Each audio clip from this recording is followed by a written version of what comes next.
नमस्कार दोस्तों। आज हम सुनेंगे मालती जोशी जी की कहानी मोरी रंग दी चुनरिया भाग 2।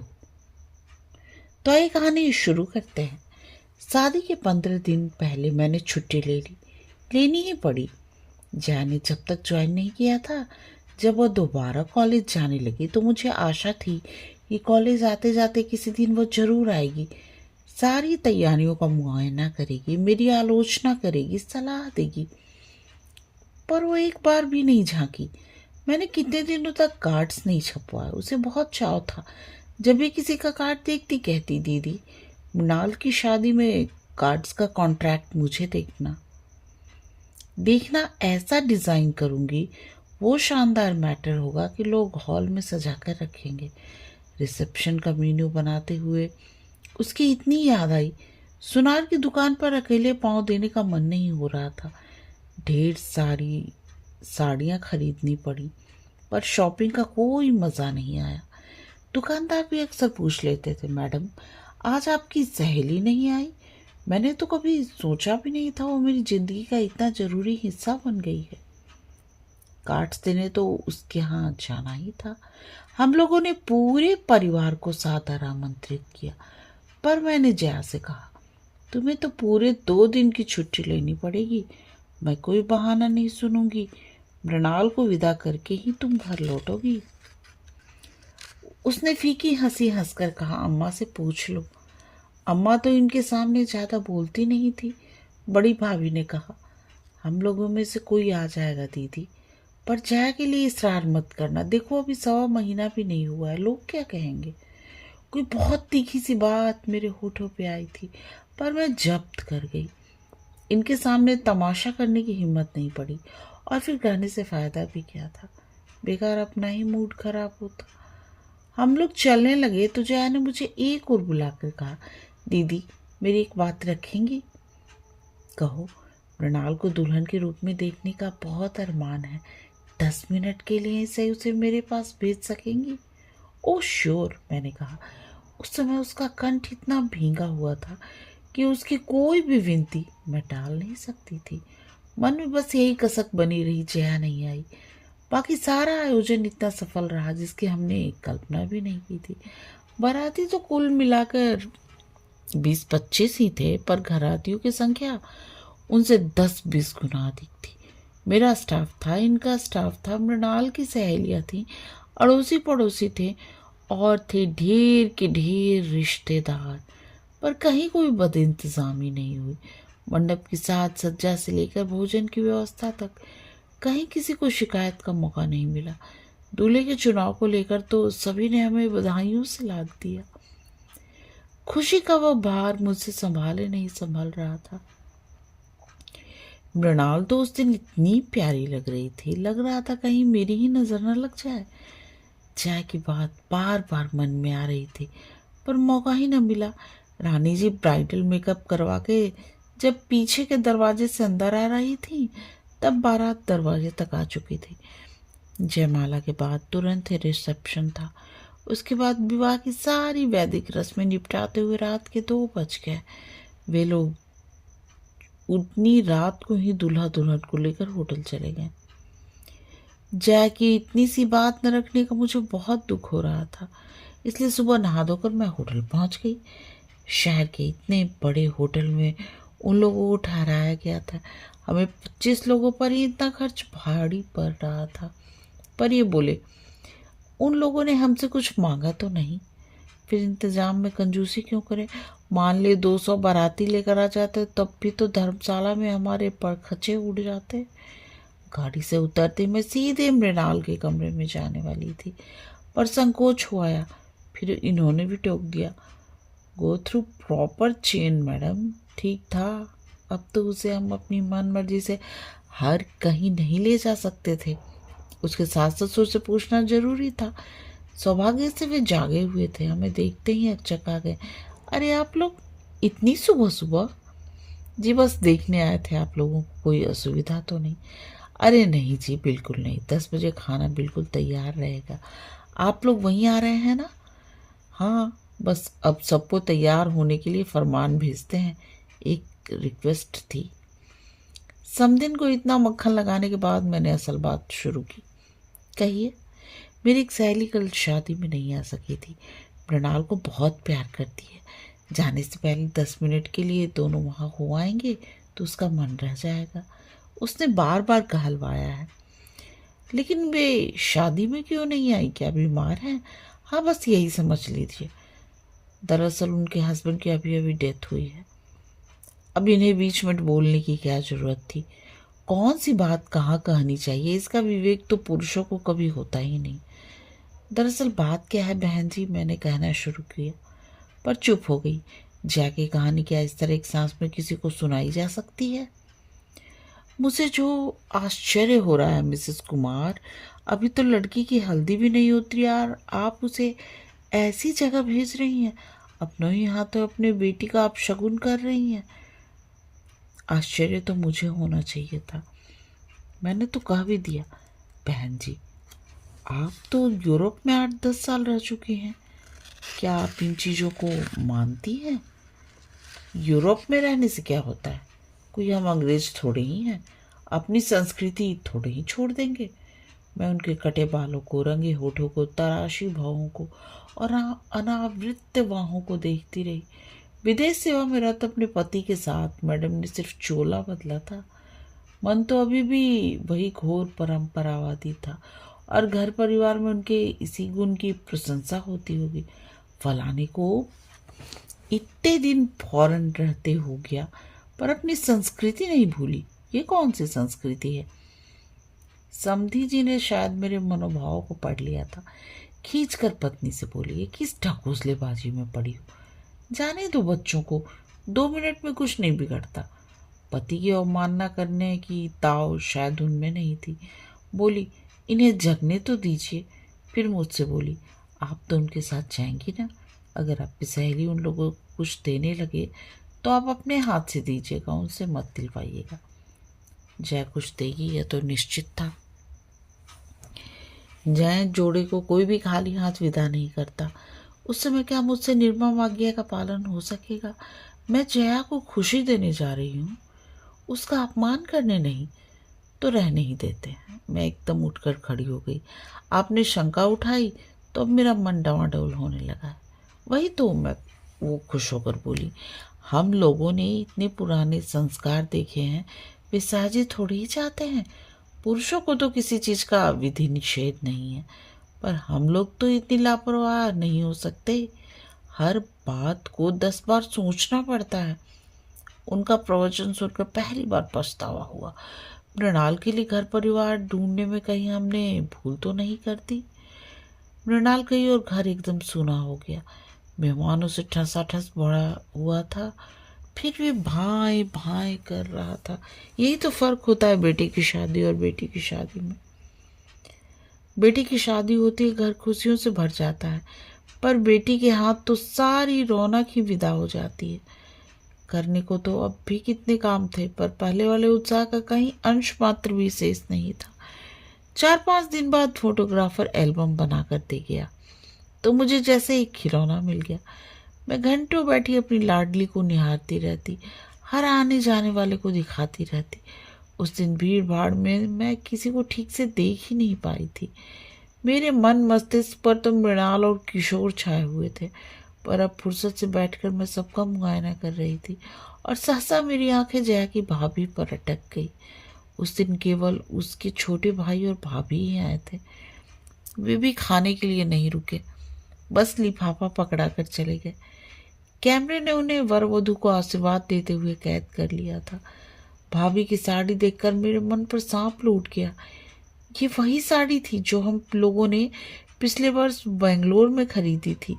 पिछले वर्ष कॉलेज की ट्रिप दक्षिण भारत गई थी। पूरे रास्ते में हम लोग साड़ियाँ और नग वाले गहने खरीदते रहे। जैने गहरे हरे रंग की कांजीवरम खरीदी थी, जिसका लाल और सुनहरा बॉर्डर। उसने कहा भी था, दीदी इसका उद्घाटन मृणाल की शादी में करेंगे। जया ने वही किया था। मृणाल की शादी में भाभी को वही साड़ी पहनाकर भेज दिया था। अच्छा हुआ जो उस दिन मेरा ध्यान नहीं गया, नहीं तो मूड खराब होता कि बस तो क्या जया वो साड़ी कभी नहीं पहनेगी। वैसे मुझे उस पर गुस्सा ही आ रहा था। शादी में नहीं आई तो न सही, पर बाद में तो आ सकती थी। क्या उसे एल्बम देखने का भी चाव नहीं रहा, या कि वो मुझ पर नाराज है? पर मैं उसे कैसे समझा पाऊंगी कि मैं मृणाल को उसके पास नहीं भेज सकी। पूरे 1 महीने की छुट्टी के बाद दोबारा कॉलेज जाते हुए मन खुशी से सराबोर था। पहले ही दिन शादी का एल्बम साथ ले जाना मैं नहीं भूली थी।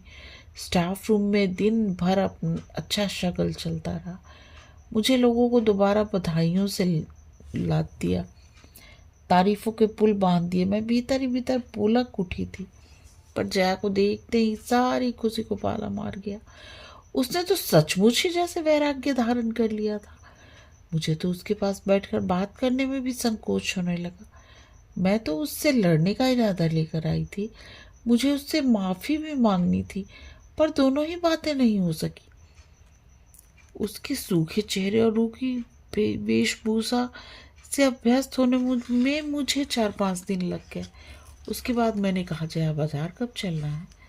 किस लिए? चंदेरी साड़ी लेनी है ना? अरे दीदी, मैंने तो मजाक किया था, लेकिन मैंने तो मजाक नहीं समझा था। अब आप क्या लड़की की शादी में साड़ियाँ बांटती फिरेंगी? रहने दीजिए, गौतम की शादी पर सोचेंगे। लड़का हो या लड़की, क्या फर्क पड़ता है? शादी तो दोनों की होती है। दोनों की शादी में माँ बाप को खुशी होती है। और फिर लड़के का क्या ठिकाना, कल को कनाडा से एक मेम ले आएगा और कहेगा, मम्मी यह रही तुम्हारी बहू। तब क्या होगा? मेरे सारे अरमान धरे के धरे रह जाएंगे। मेम बहू आएगी तो क्या आप हमें साड़ी नहीं देंगी? फालतू बातें बंद। ये बताओ, बाजार कब चलना है? अभी रहने दीजिए दीदी, अभी बाजार जाती क्या मैं अच्छी लगूंगी? जया, तुम्हें क्या होता जा रहा है? मैंने कहा। कहना तो और भी बहुत कुछ चाहती थी, पर मैं चुप रह गई। सचमुच उस लड़की को क्या होता जा रहा है? कपड़े तो जैसे भी पहन रही है ठीक है, पर शरीर भी सूखता चला जा रहा है।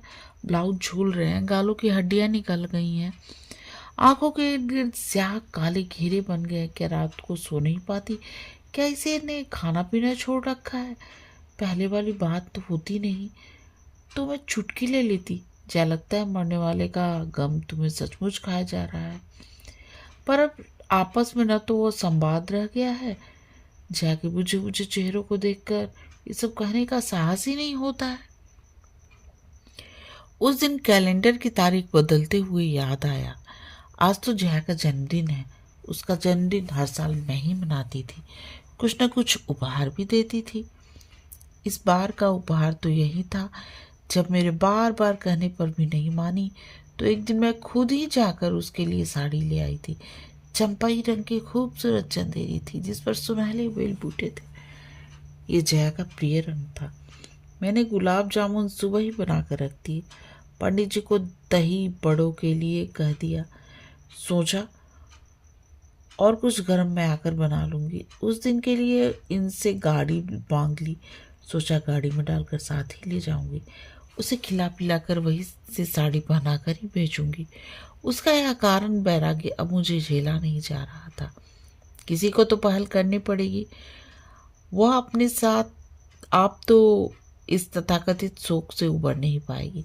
और कॉलेज जाते ही मुझे निराश होना पड़ा। उस दिन फिर उसकी छुट्टी की एप्लीकेशन आई हुई थी। मेरी सारी व्यूह रचना व्यर्थ होकर रह गई। क्या करती है ये लड़की? हर 2 दिन के बाद गायब हो जाती है। स्टाफ रूम से मैंने अपनी झल्लाहट उतारते हुए कहा, इसे नौकरी वोकरी करनी है कि नहीं? आपको नौकरी की पड़ी है मिसेस कुमार, वहाँ लाखों के भारे न्यारे हो रहे हैं। मिसेस माथुर का ये फिक्रा इतना अप्रत्याशित था कि मैं जड़ होकर रह गई। विश्वास न हो तो मिसेस गुप्ता से पूछ लो। मैंने मिसेस गुप्ता की ओर देखा तो वो बुरी तरह झेप गई। बेचारी गौ महिला है, किसी के पचड़े में नहीं पड़ती। पता नहीं मिसेस माथुर ने उन्हें कैसे लपेट लिया। बताइए न मिसेस गुप्ता, आप इतना डरती क्यों हैं? कोई आपने चोरी की है? मिसेस माथुर ने उन्हें उकसाया तो वे बड़े दयनीय स्वर में बोली, भाई हमें तो ठीक से मालूम नहीं है, पर हमने तो सुना भर है। वही तो पूछ रही हूँ, क्या सुना है? हमारे सामने अस्थाना साहब एडवोकेट है ना, वो बता रहे थे कि इन लोगों ने दावा किया है। कैसा दावा? यही प्रॉपर्टी का, हस्बैंड की प्रॉपर्टी के लिए मिस वाजपेयी ने दावा किया है। अपने आप को मिस कहती और हस्बैंड की प्रॉपर्टी में हिस्सा मांगती है। ये मिसेस मालवीय थी। इम्पॉसिबल।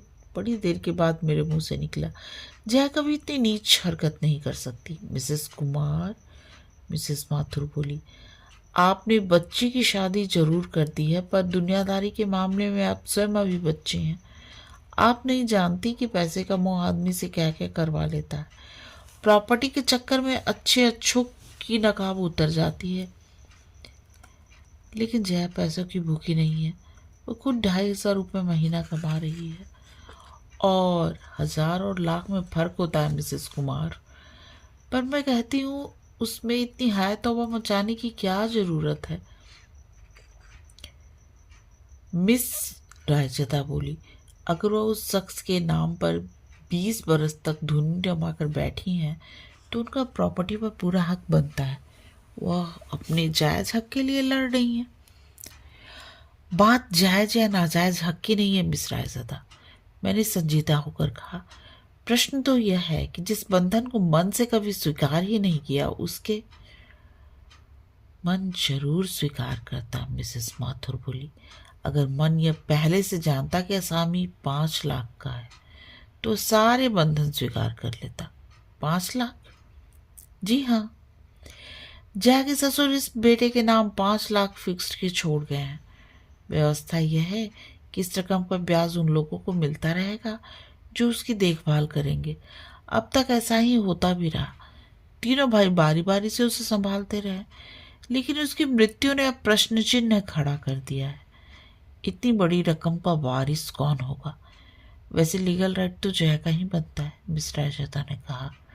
अरे वे लोग आपस में फैसला कर लेंगे, पर इसे एक कौड़ी भी नहीं देंगे, देख लेना। सुना है इन लोगों ने नोटिस भेजा है। उनसे क्या फर्क पड़ता है? मुझे तो इस आदमी की मृत्यु भी स्वाभाविक नहीं लगती। स्टाफ रूम में फिर मृत्यु के कारणों पर चर्चा चल पड़ी। कई तर्क कुतर्क उछाले गए, पर मेरा मन उस बातचीत से बहुत दूर चला गया था। जो कुछ सुना था उस पर विश्वास करना कठिन हो रहा था, पर इतने सारे लोग झूठ तो नहीं बोल सकते। उस शाम मैं अपने को ठेल ठाल कर उसके घर ले गई। वहां जाने की अब पहले किसी ललक मुझ में नहीं रही थी। उन लोगों का स्वागत भी अपेक्षाकृत ठंडा ही था। मुझे लगा कि संबंध अब बहुत दिनों तक ढोया नहीं जा सकेगा। जया हंस मालूम अपने कमरे में थी। साड़ी का पैकेट उसकी गोद में रखते हुए मैंने कहा, जन्मदिन की एक तुच्छ भेंट स्वीकार कीजिए। ओह दीदी, उसने कहा और उसके आंखें छलछला आई। यहाँ घर पर तो सब लोग इतने व्यस्त हैं कि किसी को ऐसी छोटी सी बात का होश ही नहीं है। पर मैं जानती थी आप नहीं भूलेंगी, इसलिए कॉलेज नहीं आई। बहुत मेहरबानी। आप ये सब क्यों लाई हैं? आपका तो आशीर्वाद ही मेरे लिए बहुत है। आपके इस स्नेह ऋण से तो मैं कभी उबर ही ना पाऊंगी। धन्यवाद। प्रस्ताव पढ़ चुकी, अब जरा खोलकर भी देख लें। उसने कांपते हाथ उस पैकेट खोला और विस्मय विमुग्ध होकर देखती रही। कुछ देर तक तो साड़ी को गोद में रखकर उसकी मुलायम सतह पर हाथ फेरती रही, फिर उसे गालों से लगाकर उसकी रेशमी छुअन को अपने भीतर समोती रही। मैं मंत्र मुग्ध से उसे देख रही थी। लग रहा था जैसे वो बरसों बाद किसी अपने से मिली हो। कुछ देर तक वो कमरे में मेरी उपस्थिति को भूल ही गई थी। सुनो जया, कल तुम ये साड़ी पहनकर कॉलेज आओगी। कोई बहाना नहीं चलेगा, तुम्हारा वैराग्य पर्व अब समाप्त करना ही पड़ेगा। वो कुछ देर तक मुझे देखती रही और बिलख पड़ी। दीदी, मरने वाला है अपने मेरे साथ मेरे पहनने ओढ़ने का भी सुख ले गया। अब ये साड़ी मेरे किसी काम की नहीं है। और वो भरभरा कर रो पड़ी। पति की मृत्यु के 2.5 महीने के बाद जया का बांध टूटा था। मुझे समझ नहीं आ रहा था कि मैं उसे सांत्वना कैसे दूं, क्योंकि मैं नहीं जानती थी कि उसके दुख की जाति क्या है। मैं सिर्फ उसकी पीठ पर बालों पर हाथ फेरती रही। मैंने उसे चुप कराने का भी प्रयास नहीं किया। इतने दिनों से संचित आवेग का बह जाना ही ठीक था। बहुत देर तक रो लेने के बाद वो कुछ हल्की हो आई। बड़े ही तरल स्वर में उसने कहा, अगर मुझको कुछ देना ही चाहती हैं दीदी, तो एक सफ़ेद चिकन की साड़ी लाकर दे दीजिए। खुद जाकर खरीदने का साहस मुझ में नहीं है। पहले ममता से उमगता मेरा मान काट हो गया। तो मैंने जो सुना वह सच था? कैसे यह नाटक हो रहा था? नहीं दीदी, अब तक जो हुआ वो लोकाचार था, नाटक तो अब करूंगी। आप देखती जाइए। Jaya, how can you? गुस्से के मारे मेरे मुंह से शब्द ही नहीं निकल सके। आप यही कहना चाहती है ना, जिसके सुख दुख से मैंने कभी हिस्सा नहीं बटाया, उसकी संपत्ति में हिस्सा क्यों मांग रही हूँ? जिसका नाम कभी मैंने अपने नाम के साथ नहीं जोड़ने दिया, उसके वारिसों की लिस्ट में नाम क्यों लिख रही हूँ? आप यही कहना चाहती हैं ना? हाँ, मैं यही कहना चाहती हूँ। मैं यही पूछना चाहती हूँ, जरा से रुपए के लिए तुमने अपने आत्मसम्मान को ताक पर रख दिया। आप क्या सोचती हैं, मैं सब अपनी मर्जी से कर रही हूँ? तो किसकी मर्जी से कर रही हो जया? और मर्जी किसी की भी हो, क्या फर्क पड़ता है? करने वाली तो तुम हो। मजबूरी है दीदी, कभी कभी मनुष्य को ऐसे भी काम करने पड़ते हैं जिसके लिए मन गवाही नहीं देता। ऐसी कौन सी मजबूरी है जया? मजबूरी यह है, इस मन से परे भी एक दुनिया है जिसमें माँ है, भाई, भतीजे, भाभियाँ हैं। वे लोग क्या कहते हैं? कहते हैं कि समय के साथ चलना सीखो। अम्मा कहती है तुम्हें भाइयों के पास ही रहना है तो उनकी होकर रहो, उनके मन की करो। और भाई कहते हैं दीदी, कितना आदर्श परिवार था हमारा। लोग घर की बहू बेटियों के सामने हमारे घर की मिसाल रखते थे। कितने उतार चढ़ाव आए होंगे, पर हमारे यहाँ कभी चकचक नहीं हुई। सास बहू, ननद भौजाई, देवरानी जेठानी, इनके बीच कभी तकरार नहीं हुई। बहुत अमीर तो हम कभी नहीं थे, पर दाल रोटी आराम से चल जाती थी और सब उसमें खुश भी थे। पर इधर कुछ दिनों से असंतोष का लावा सा फूट पड़ा है। पता नहीं कितनी अतृप्त इच्छाएं एकदम सिर उठाकर खड़ी हो गई हैं। बड़ी भाभी दिन रात बिसुरती रहती कि पैसे के अभाव में महिमा की शादी अच्छी जगह नहीं हो सकी। अब कम से कम अणिमा के लिए तो अच्छा घर पर जुट जाता। छोटी भाभी कहती है कि इंजीनियरिंग में एडमिशन नहीं हुआ तो मयूर शायद आत्महत्या कर लेगा, पर भैया के पास कैपिटेशन फी के लिए पैसे कहाँ हैं। छोटे भैया का इस दड़बे में मन घुट रहा है। वे शहर में बाहर एक अच्छा सा फ्लैट खरीदना चाहते हैं। बड़े भैया कहते हैं कि पैसे का सुविधा हो जाए तो वे इस घर की ही काया पलट कर देंगे, और इन सब कामों के लिए तुम्हें बरेली वालों को रुपया चाहिए ही ना। हाँ, और भैया कहते हैं तुम किसी से भीख नहीं मांग रही हो, तो यह तुम्हारा कानूनी हक है। आखिर तुमने 20 साल तक तपस्या की है। ये तपस्या की बात गले से उतरती है, ना उतरे तो उपाय क्या है? आखिर रहना भी तो इन लोगों के साथ है। तुम इतनी निरुपाय तो नहीं हो जया। अच्छी खासी नौकरी करती हो। नौकरी सिर्फ दाल रोटी देती है दीदी, पर हिंदुस्तानी औरत को एक सुरक्षित छत चाहिए, फिर चाहे वो पिता की हो अथवा भाई की, पति की हो अथवा बेटे की। इसलिए तो इस लड़ाई में अम्मा भी मेरे साथ नहीं है। इस चौथेपन में बेटे से नहीं बिगाड़ सकती। आखिर वे ही तो उन्हें मुखाग्नि देंगे। मेरा क्या है, मैं तो महज एक लड़की हूँ जो जन्म लेते ही परिवार पर भार बन जाती है। आई एम सॉरी जया, मैंने उठते हुए कहा। तुम्हारी परेशानियों को तुमसे ज़्यादा कौन समझ सकता है? मैं तो यही हूँ, न कुछ कहती रहती हूँ। मेरे भाषण का बुरा न मानना। वो मुझे छोड़ने नीचे तक आई, पर हम दोनों के बीच कोई बात नहीं हुई। बैठक में गुजरते हुए मैंने देखा कि घर में सभी सदस्य वहाँ उपस्थित हैं और गर्मा गर्म बहस चल रही है। जरा जरा इन लोगों की हिमाकत तो देखो, बड़े भैया ने एक कागज नचाते हुए कहा। क्या हुआ?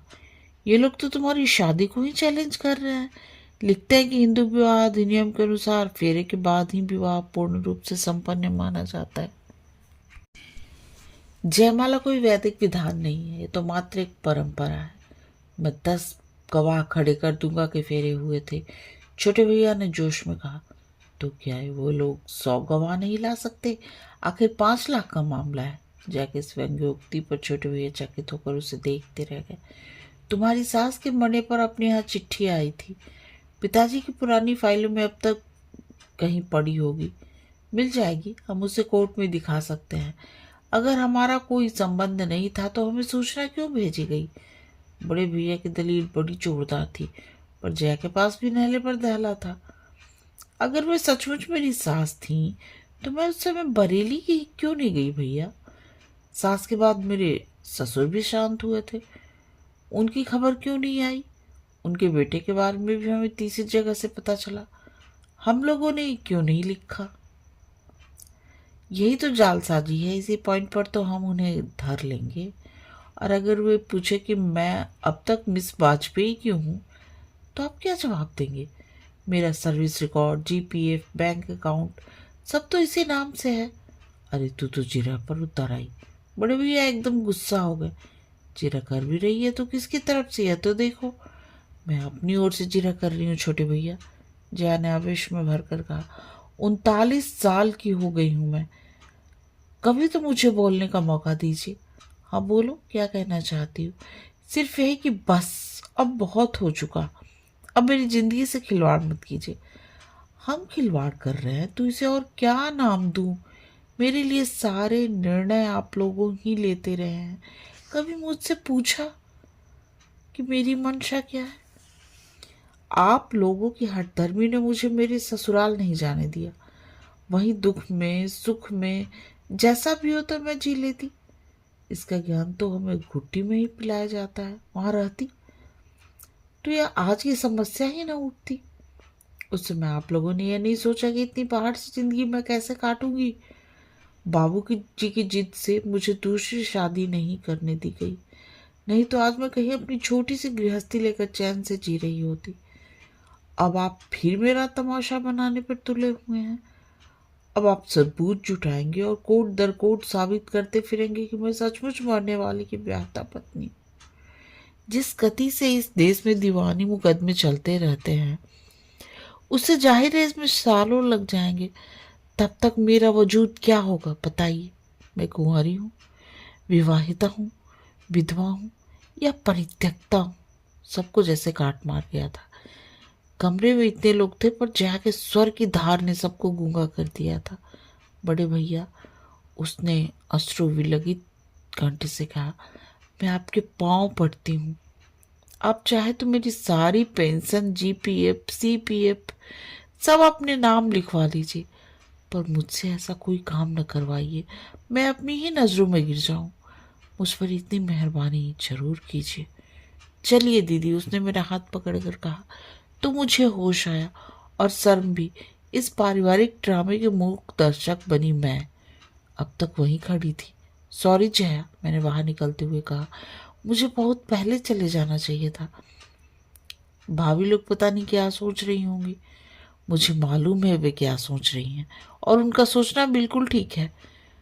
आज अब साथ थी इसलिए मैं इतना खुलकर बोल सकी, नहीं तो शायद फिर से होठ सी लेती और अपने में ही घुलती रहती। और फिर एकाएक तरल स्वर में बोली, दीदी अगर कभी भी जरूरत पड़े तो आप पर भरोसा कर सकती हूँ ना? निराश तो नहीं करेंगी? जया, मैंने उसका कंधा छूकर कहा, मेरे दरवाजे तुम्हारे लिए कभी बंद नहीं थे। तुम ही उधर का रास्ता भूल गई थी। रास्ता भूल गई थी, आपको नहीं भूल सकती। आपसे बढ़कर मेरा अपना है ही कौन? आप ही ने तो मेरे जीवन में दोबारा रंग भरने की कोशिश की है, और ने तो चेहरे भी इस समय पहचानने से इनकार कर दिया, और मैं भी उनके चेहरे इस समय पहचान नहीं पा रही हूँ। इतनी ज्यादा भावुकता मेरी बर्दाश्त से बाहर हो रही थी। मैंने तुरंत हाथ दिखाकर एक रिक्शा रोक दिया और उसमें बैठते हुए सहज ढंग से पूछ लिया, तो फिर कल कॉलेज आ रही हो ना? बिल्कुल आ रही हूँ, और आपकी दी हुई साड़ी पहन कर ही आ रही हूँ। जनता से कहिए जरा होशियार रहे, उसने अपने बिलौस अंदाज में कहा। मेरी शाम सार्थक हो गई थी। कहानी समाप्त। कहानी सुनने और अपना कीमती समय देने के लिए आप सबका बहुत बहुत धन्यवाद।